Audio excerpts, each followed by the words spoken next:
আসসালামু আলাইকুম সবাই কিতা করে সবাই ভালো আছেননি কয়েকদিন ধরে এত লেজি হইছি ভিডিও এডিট করতে জানে হয় না পোস্ট করতেও জানে হয় না কিছু ভালো লাগে না গত সোমবার একটু বিচো গেছিলাম গিয়ে আমার হাজবেন্ডের ছুটি আছিল আর আমার বহুত দিনের শখ আছিল বিচো যাইতাম ঈদে শহর পরে গেছি না আমি আর ঠান্ডার মাঝে তো যাওয়াও যায় না যে ঠান্ডা পানি সো মনে মনে প্ল্যান করিয়া রাখছিলাম যে এবার সামার আইলে যাইমু একদিন আর যেহেতু 2 সপ্তাহ পরে পরে আমার হাজবেন্ডের ছুটি থাকে সো আমি ওয়েট করিয়া বই থাকি আর গেছে যে ছুটিটা আছিল 2 সপ্তাহ আগে এদিন বৃষ্টি আছিল যার কারণে যাইতাম পারছি না শেয়ার করছিলাম আমি আর গেছে সোমবারে তো রইদও আছিল দিন সুন্দর আছিল আর তেনর ছুটিও আছিল হইনতে আইও যাই কি আমরা ফাঁকাই আই মনে আর তোমার শখটাও পুরো হয়ে গেল আলহামদুলিল্লাহ ওলাখান একজন মানুষ পাইছি তাই যতটা সম্ভব আমার সব শখ পূরণ করার চেষ্টা করেন তাইনর কিন্তু শরীর বেশি বালা আছিল না একটু জ্বর জ্বর আছিল আর বেশি পানিত নামছেন না আমি একটু নামছি আর একটু এনজয় করলাম ভালো লাগছে যে ভালো লাগছে আসলে আর তোরা ভিডিও ক্লিপ নিয়ে রাখছিলাম কই আপনার আলোকে শেয়ার করব নিয়ে যেহেতু অ্যাক্টিভ নাই আমি অনেক ভিডিও আছে আমার ফোনও কিন্তু এডিট করতে ভালো লাগে না কিন্তু সাগরের মাঝে জ্ঞান আনি মনটা একদম ভালো হয়ে গেছিল এত ভালো লাগছে আমার তো আইতামও জানা হয়েছে না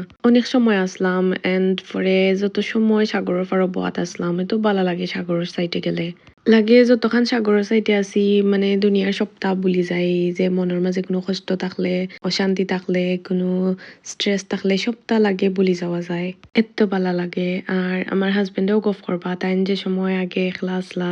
মানে ফার্স্ট যে সময় আইসলা তাইনোর ভালো লাগতো না তো আমার লোকে গফ করেন যে আমি আগে ওলাখান সাগরের সাইডে আইয়া বই থাকতাম তে কত সময় লাগে সপ্তাহ ভুলি যাইতাম ভালো লাগতো কারণ ফেলাওয়ার পরে তো মানুষ ডিপ্রেশনও থাকে চাপ থাকে খাম থাকে না মানে বহুত প্রবলেম ফেস করছেন অনেক স্ট্রাগলও করছেন আমিও মাঝে মাঝে যে সময় ভালো লাগে না কিছু তখন ইচ্ছা করে যে সাগর ফারু গিয়া বই থাকি বাট সব সময় তো যাওয়া সম্ভব হয় না যেহেতু হাজবেন্ডের ছুটি থাকে না আর একলা একলা তো বারণীয় যায় না তো তাইনোর যেদিন ছুটি থাকে চেষ্টা করি একটু বারইয়া ফাঁকাইয়া গিয়া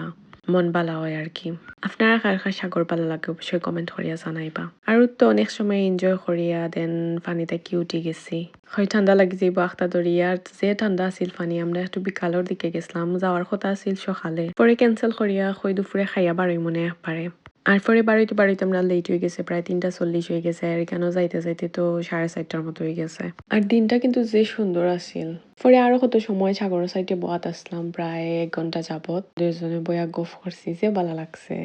আর পরে মনে মনে চিন্তা করলাম কই কফি টফি কিছু খাইলে তো ভালো হয় যেহেতু ঠান্ডা পানির মাঝে আসলাম যে ঠান্ডা লাগছিল ও আমরা আটি আটি একটা রেস্টুরেন্ট তুকাইরাম আর এই এরিয়াটা যে সুন্দর আছিল আর ও দেখুন অস্ট্রেলিয়ান খাও যে সুন্দর নানি আর ও দেখুন ইতা নানি বাংলাদেশ